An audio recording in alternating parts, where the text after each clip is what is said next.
Hello friends, welcome to my channel study with Simar. हमने NCERT class 12th political science का second chapter का first part complete कर लिया था। अब हम इसका सेकंड पार्ट स्टार्ट करेंगे। हमने यहाँ तक कंप्लीट कर लिया था। इससे आगे हमारा पॉइंट था कांग्रेस के प्रभुत्व की प्रकृति। ये हम इस पार्ट में पढ़ेंगे। तो यहाँ पे दिया हुआ है कि भारत इकलौता ऐसा देश नहीं था जहाँ पे एक ही पार्टी का प्रभुत्व था। बहुत सारे ऐसे देश थे जहाँ पे एक ही पार्टी का प्रभुत्व था, लेकिन वो हम भारत से कुछ अलग थे। जैसे कि चीन हो गया, क्यूबा हो गया, सीरिया हो गया। इनके संविधान में लिखा हुआ था कि सिर्फ एक ही पार्टी को देश के शासन में अनुमति है। यानी यहाँ पे जैसे भारत में बहुत सारी 4-5 पार्टियां लड़ रही है, जिसको सबसे ज़्यादा वोट मिल गए उसकी सरकार बन जाएगी। लेकिन इन देश में ऐसा नहीं था। इन देश में ऐसा था कि पर्टिकुलर पार्टी दी हुई थी, बस इसी की सरकार बनी रहेगी। और फिर इस कारण से ये भारत से थोड़े अलग थे। और या फिर म्यांमार हो गया, बेलारूस हो गया, इनमें प्रभुत्व कानूनी और सैन्य उपाय के चलते एक ही पार्टी कायम रही थी। और जो दक्षिण अफ्रीका है उसमें जब रंगभेद समाप्त हो गया था, तब अफ्रीकन नेशनल कांग्रेस की शुरुआत हुई थी, जिसका एग्जाम्पल भारत से कुछ मिलता जुलता ही है। यहाँ पे मैंने लिखा हुआ है भारत का उदाहरण दक्षिणी अफ्रीका से मिलता जुलता ही है। जो कांग्रेस पार्टी थी उसकी जीत के पीछे बहुत सारे कारण थे। ये मैंने आपको पहली वीडियो में भी बताया था, उसकी जीत के पीछे कौन कौन से कारण थे।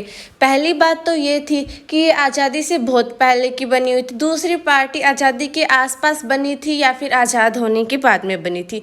दूसरा पॉइंट ये है कि इस पार्टी का हाथ आज़ादी में था। आज़ादी दिलवाने में इस पार्टी का हाथ था। दूसरी पार्टी हमें इतनी देखने को नहीं मिलती।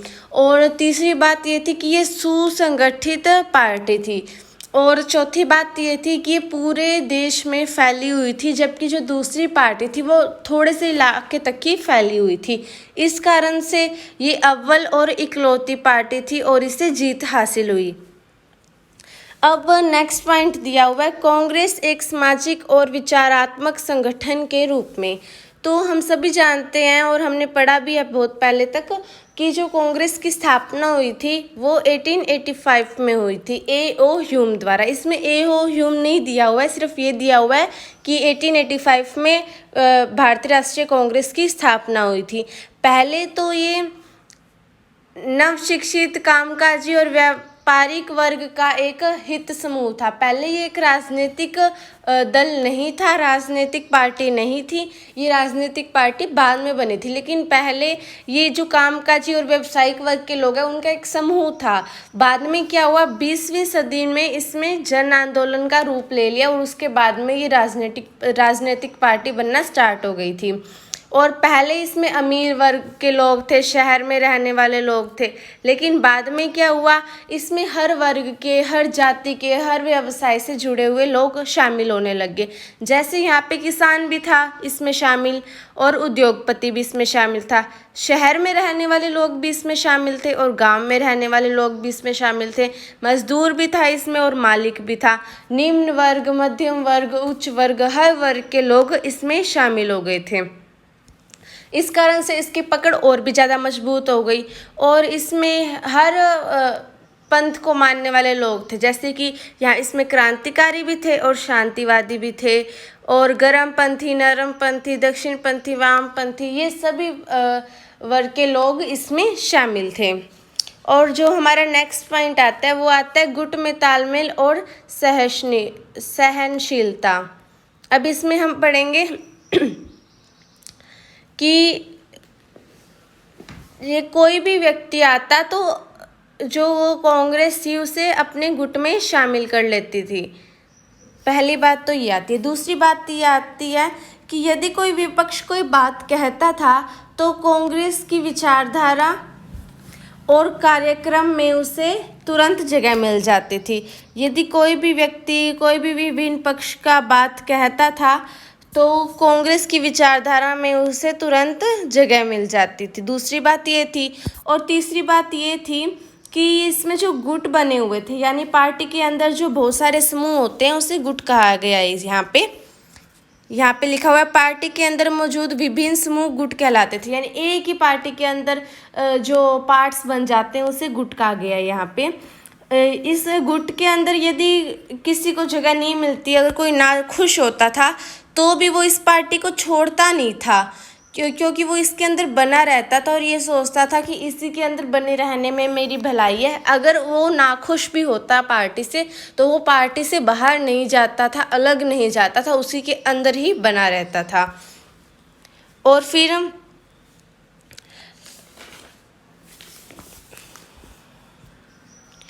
फिर यहाँ पे दिया हुआ है कि गुट के अंदर बने रहने के पीछे जो व्यक्ति थे उनकी खुद की एक इच्छा थी, क्योंकि वो अपनी व्यक्तिगत आकांक्षाओं को पूरा करना चाहते थे। यहाँ पे लिखा हुआ है गुट के अंदर बने रहने की उनकी एक खुद की इच्छा थी, क्योंकि वो व्यक्तिगत आकांक्षाएं और किसी और चीज़ को पूरा करना चाहते थे।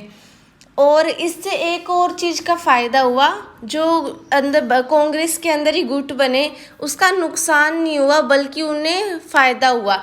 इससे क्या हुआ कि जो गुट के अंदर के लोग थे वो कांग्रेस से बाहर नहीं जाते थे, कांग्रेस से अलग नहीं होते थे। अगर वो कांग्रेस से बाहर चले जाते तो एक नई पार्टी को जन्म मिल जाता, जिस कारण से और भी ज़्यादा प्रतिस्पर्धा पड़ जाती, और भी ज़्यादा दिक्कतें आ जाती।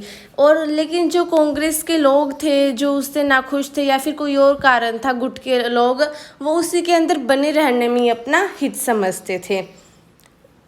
और फिर यहाँ पे दिया हुआ है कि जो विपक्ष पार्टियों का उद्भव, अभी ऐसा नहीं है कि विपक्ष पार्टियों का उद्भव आज़ादी के बाद मतलब स्टार्टिंग में ही हो गया था या फिर बहुत बाद में हुआ था या थी ही नहीं, ऐसी बात नहीं है।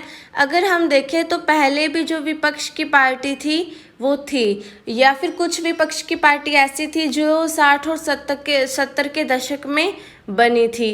और ये सिर्फ ना पार्टी 1950 के दशक में ये विपक्ष दल को लोकसभा अथवा विधानसभा में कहने भर की प्रतिनिधित्व मिल पाई। कहने का अर्थ ये है उनकी जो सीटें थी ना वो बहुत ज़्यादा कम थी। यदि हमने पहले का पढ़ा हुआ है, जो कांग्रेस पार्टी को वो वोट मिले थे वो बहुत ज़्यादा थे दूसरी पार्टियों की अपेक्षा, और जो कांग्रेस पार्टी की लोकसभा में सीटें थी ना वो 350 प्लस थी, 350 प्लस थी तीनों टाइम में। और जो दूसरी पार्टी की सीटें, कोई और पार्टी होगी, किसी पार्टी को चार सीटें मिली, किसी को 2 सीटें मिली, किसी को 6 सीटें मिली, मतलब बहुत कम सीटें मिली, बस वो अपना बात कहने के लायक ही मिली थी। लेकिन फिर भी इनका फ़ायदा था, विपक्ष पार्टियों का भी बहुत ज़्यादा फ़ायदा होता है, क्योंकि इससे एक ही अगर पार्टी होगी उस कारण से वो ना अपनी सत्ता बना लेगी, फिर दूसरे आक्रोश उत्पन्न हो जाएगा, फिर वो अपनी पार्टी के लिए अलग अलग नियम बना लेंगे। कहने का अर्थ है एक ही पार्टी होएगी तो फिर ना असंतोष ज़्यादा फैल जाता है और गलत काम ज़्यादा होने लग जाते हैं अगर एक ही पार्टी पाई जाती है, क्योंकि फिर उसी की मर्जी होगी, वो जैसे भी जाएंगे संविधान को बदल देंगे, कुछ भी चाहेंगे, अगर उन्हें कोई चीज़ अच्छी नहीं लग रही है अपने हिसाब से उसे चेंज कर देंगे। लेकिन यदि विपक्ष की पार्टी होगी तो ऐसा नहीं होगा। ऐसा इसलिए नहीं होगा क्योंकि विपक्ष की पार्टी उनकी कमियां ढूंढेंगी, अगर वो कमियां कर रहे हैं तो फिर उन्हें कहेगी कि तुम ये गलत कर रहे हो, ये उनकी आलोचना करेगी। इस कारण से इसका बहुत बड़ा हाथ होता है देश के आगे बढ़ने में। आगे हम देखते हैं कि ये मैंने आपको बता दिया था कि जो विरोधी पार्टी होगी तो देश का जल्दी विकास होता है, क्योंकि जो विरोधी पार्टी के कारण जो गलत काम होते हैं वो नहीं हो पाते हैं, और क्योंकि फिर दोनों में टकराव रहता है, इसके बहुत सारे कारण हैं। और फिर आगे दिया हुआ है हमारा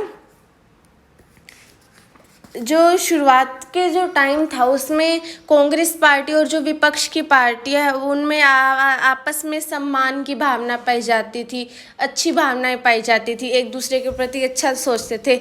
लेकिन जैसे जैसे टाइम बढ़ता गया, जैसे जैसे इनके अंदर प्रतिस्पर्धा यानी कंपटीशन बढ़ता गया, वैसे वैसे इनमें जो सम्मान की भावना थी वो थोड़ी कम होगी, और जिनके निजी संबंध भी थे वो थोड़े कम होना स्टार्ट हो गए थे। और यहाँ पे लिखा हुआ है, ऐसा नहीं था कि पहले भी विपक्ष पार्टी नहीं थी, लेकिन इनके मतलब ऐसा पाया जाता था कि एक दूसरे के विरोध का बहुत कम करते थे, एक दूसरे को नीचा थोड़ा कम दिखाते थे। अब जैसे कि जो डॉक्टर भीमराव अंबेडकर और श्याम प्रसाद मुखर्जी है, ये दोनों विपक्ष पार्टी के नेता थे, लेकिन ऐसा नहीं था कि एक दूसरे को एक साथ झगड़ेंगे ये या फिर कुछ और करेंगे। पहले ऐसी स्थिति नहीं पाई गई थी। ये एक दूसरे के साथ सम्मान की भावना से एक दूसरे को देखते थे। और फिर यहाँ पे लिखा हुआ है, आज़ादी की लड़ाई में कांग्रेस ने महत्वपूर्ण भूमिका निभाई थी। इस कारण से भी जो दूसरी पार्टी है उससे ज़्यादा कांग्रेस को सीटें मिली थी, क्योंकि ना आज़ादी के टाइम में कांग्रेस ने महत्वपूर्ण भूमिका निभाई थी। इस कारण से जो कांग्रेस थी उसने उस टाइम में लोगों के दिलों में जगह बना ली थी, और इसी कारण से जो पहले जो प्रभुत्व आया वो कांग्रेस पार्टी का ही आया। और सत्ता, मैंने तो ये पहले ही बता दिया कि सत्ता पाने की लालसा में उसके अंदर बहुत सारे लोग थे जो उससे बाहर नहीं जा रहे थे। और जैसे जैसे कांग्रेस ने अपने में समाये रखना, मतलब जैसे कोई लोग आते कि हमें कोई पार्टी चाहिए तो वो कांग्रेस अपने में मिला लेती उसको, लेकिन जैसे ही कांग्रेस ने अपने में मिलाना बंद कर दिया, यानी कोई व्यक्ति आया अपने में मिलाना कांग्रेस ने बंद कर दिया कि नहीं हम नहीं मिलाएंगे, उसी टाइम से जो विपक्ष पार्टी है उसकी शुरुआत होने लग गई, क्योंकि उन्हें कोई ना कोई पार्टी तो बनानी थी। कांग्रेस ने उसे नहीं मिला, इस कारण से उन्होंने कोई और पार्टी में बना ली। ये हमारा चैप्टर कंप्लीट हो गया। मिलते हैं अगली वीडियो में। देखने के लिए धन्यवाद। बने रहिए हमारे साथ। Thank you.